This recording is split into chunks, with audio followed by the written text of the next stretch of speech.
A abelha mestra nunca sai para o campo senão rodeada de todo o seu pequeno povo, e a caridade nunca entra num coração sem levar em companhia o cortejo das outras virtudes, exercitando-as e pondo-as em atividade, como faz um capitão com os seus soldados. Mas não as põe em exercício de uma só vez, nem igualmente, nem em todo o tempo. O justo é como a árvore plantada junto da corrente das águas, que dá fruto em seu devido tempo, porque a caridade, regando uma alma, produz nela as obras virtuosas, cada uma na sua estação. A música, de si mesma tão agradável, é importuna no luto e na melancolia, diz o provérbio. Caem com grande defeito muitos que, iniciando o exercício de alguma virtude particular, se empenham e desvelam em praticá-la em toda espécie de ocasiões, e querem, como os antigos filósofos, ou sempre chorar ou sempre rir, e ainda fazem pior quando desprezam e censuram os que, como eles, não praticam sempre as mesmas virtudes.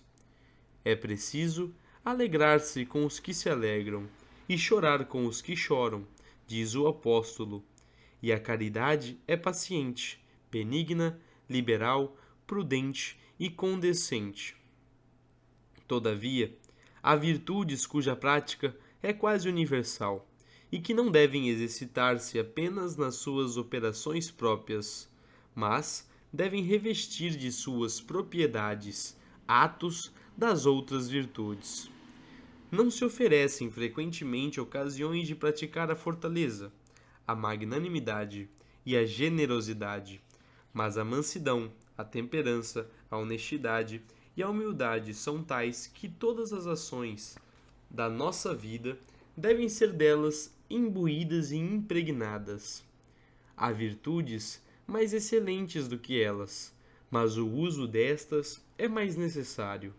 O açúcar é mais excelente que o sal, mas o sal tem uso mais frequente e mais geral. E por isso é preciso ter sempre boa e pronta provisão destas virtudes gerais, pois se hão de usar quase de contínuo.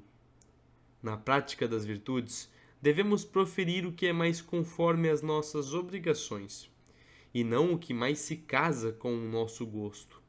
Santa Paula deleitava-se na aspereza das mortificações corporais, para gozar mais facilmente as doçuras espirituais, mas tinha maior obrigação de obedecer aos seus superiores.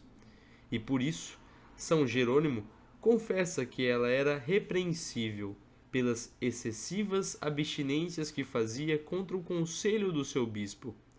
Pelo contrário, os apóstolos escolhidos para pregar o Evangelho e distribuir o pão celeste às almas julgaram muito bem que não deviam interromper este santo exercício para cuidar dos pobres, embora isto fosse coisa excelente.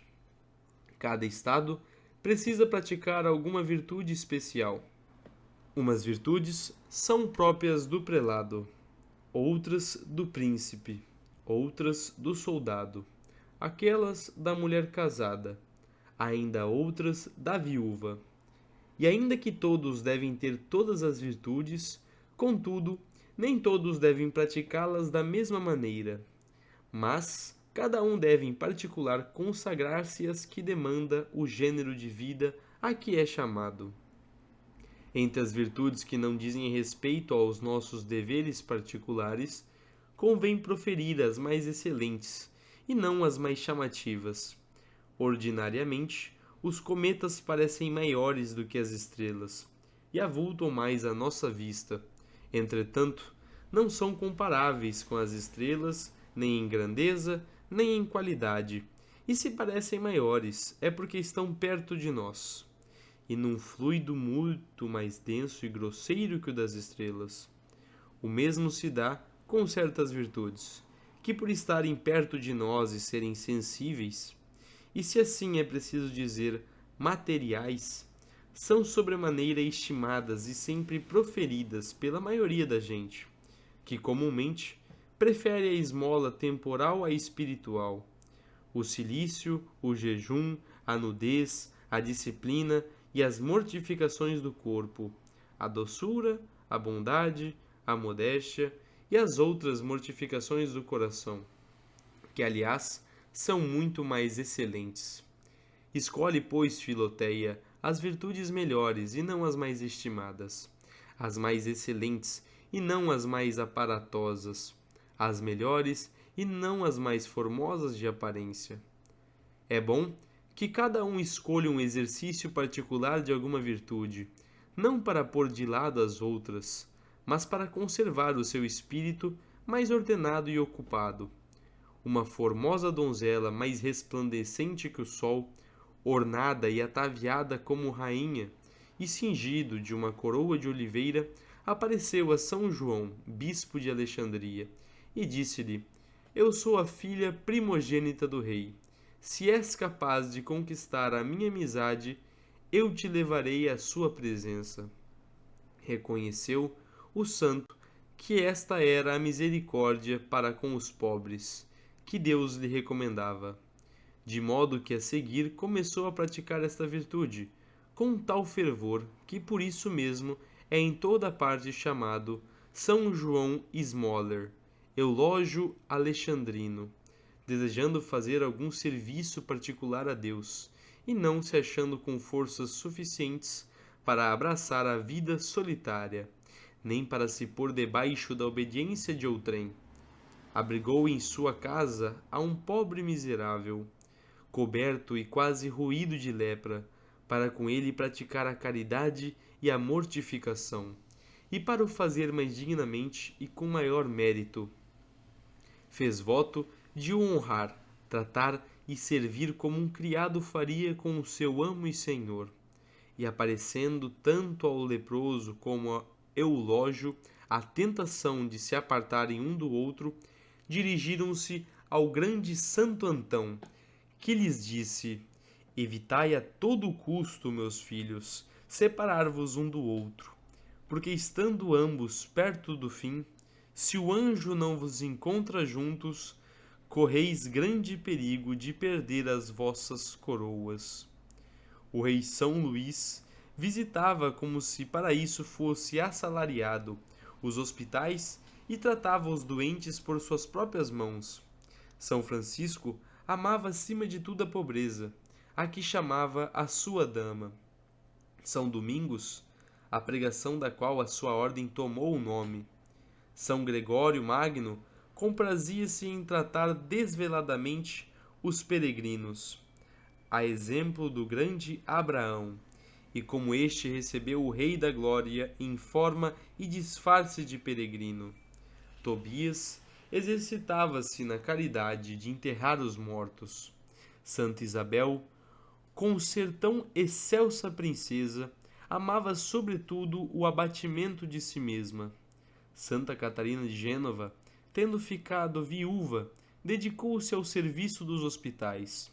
Cassiano conta que uma devota donzela, ardendo em desejos de exercitar na virtude da paciência, recorreu a Santo Antanásio, que a seu pedido lhe deu por companheira uma pobre viúva melancólica colérica, enfadonha e insuportável, que, ralhando e brigando constantemente com esta devota donzela, lhe proporcionava grande ensejo de praticar com merecimento a doçura e a afabilidade.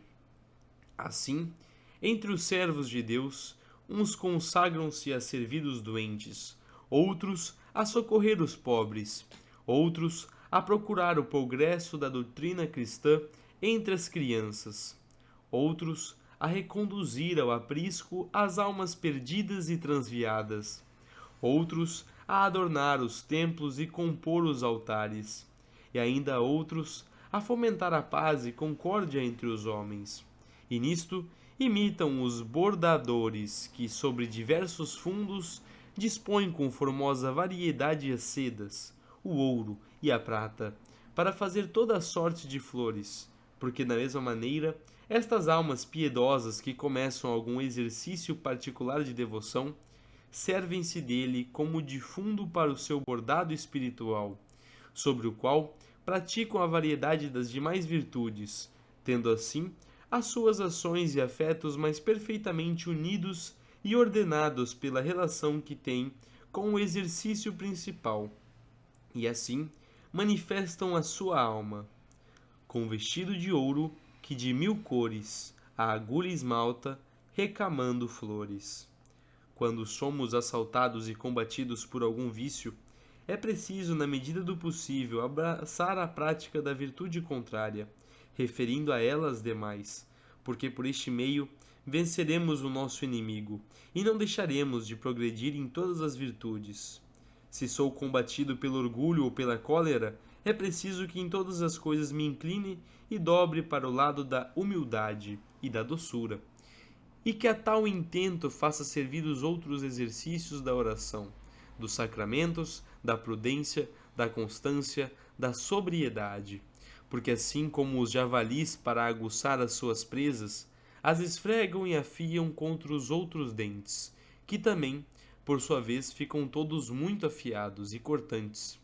Assim, o homem virtuoso, tendo-se abalançado e aperfeiçoar-se na virtude de que mais necessita para a sua defesa, deve limá-la e aguçá-la com o exercício das demais virtudes que, aperfeiçoando-a, também adquirem maior excelência e perfeição. Assim, aconteceu a Jó, que exercitando-se de modo particular na paciência contra tantas tentações, de que foi sacudido e atacado, acabou por se tornar perfeitamente santo e virtuoso em toda espécie de virtudes, donde procede, como diz São Gregório Nazianzeno, que com um só ato de alguma virtude praticada com toda a perfeição, pode uma pessoa atingir o ápice das virtudes, dando por exemplo a Rahab, que, praticando exatamente o ofício da hospitalidade, chegou a uma glória suprema. Mas isto entende-se que, quando essa ação é feita com todo o requinte e apuro, com grande fervor e caridade.